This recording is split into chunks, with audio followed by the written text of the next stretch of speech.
আসসালামু আলাইকুম। আমি ইসরাত জাহান হালাল বাইট অ্যান্ড ডিলাইট পেজ থেকে আমার পেজের জন্য আবার একটা ভিডিও নিয়ে চলে আসছি। আজকে আমরা লাল লাল ঝাল ঝাল চিংড়ি মাছ দিয়ে কচুরমুখী ভুনা করব। তাহলে চলুন পুরো ভিডিওটা দেখবেন। একটা প্রেসার কুকার নিয়ে নিয়েছি। এখন অসময়, কচুরমুখী গলতে একটু সময় নেবে, এজন্য প্রেসার কুকারে রান্নাটা করব।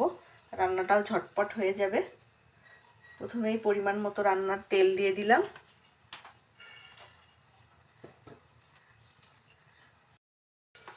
তেলটা একটু গরম হলে দিয়ে দিচ্ছি কাঁচা পেঁয়াজ আর কাঁচা ঝাল।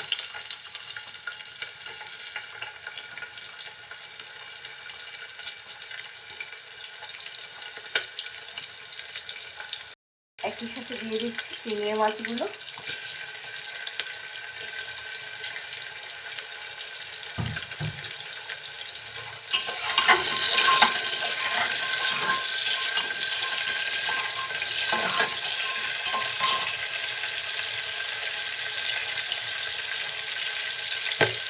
দিয়ে দিচ্ছি পরিমাণ মতন লবণ।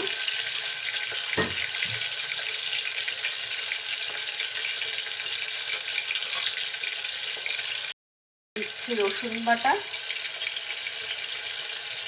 আর একটু আদা বাটা।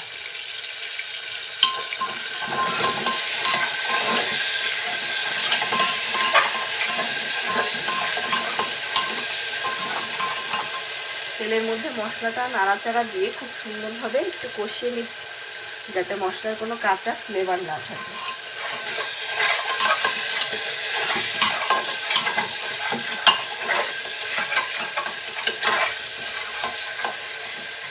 এর ভিতরে অল্প পরিমাণে একটু পানি দিচ্ছি।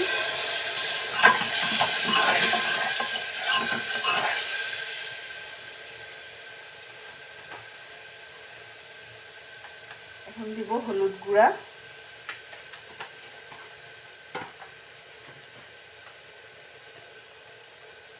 একটু ঝালের গুঁড়া বেশি পরিমাণে, আজকে এটা ঝাল ঝাল করে রান্না করব। অসময় কচুরমুখী একটু ঝাল ঝাল করে রান্না করে খেলে অপূর্ব স্বাদ লাগে। আর দিচ্ছি জিরা গুঁড়া।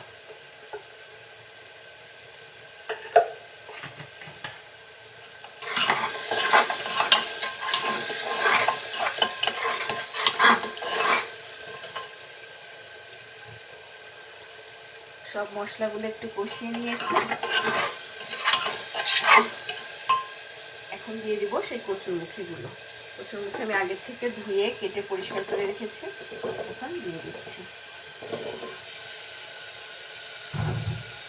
মশলার সাথে খুব ভালোভাবে নাড়াচাড়া করে নেব।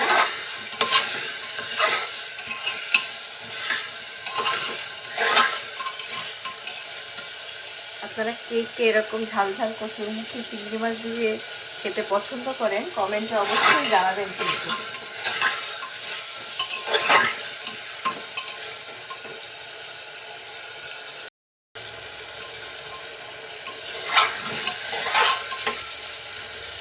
কিছুক্ষণ কষানোর পরে কিছুটা ঝোলের পানি দিয়ে দিচ্ছি। আমি যেহেতু আজকে এটা ঝোল ঝোল রাখবো না, মাখো মাখো, এর জন্য পানিটা একটু কম দিচ্ছি। দিয়ে 4 থেকে 5টা হুইসেল দিয়ে দেব। আমার এই প্রেসার কুকারে একটু খুব তাড়াতাড়ি হুইসেল পড়ে, এই জন্য 5টা দিব। যাদের 3টা দিলেও এটা রান্না হয়ে যাবে। কিছুক্ষণ পর আবার ফিরে আসছি। কিছুক্ষণ পর ঢাকনা খুলছে।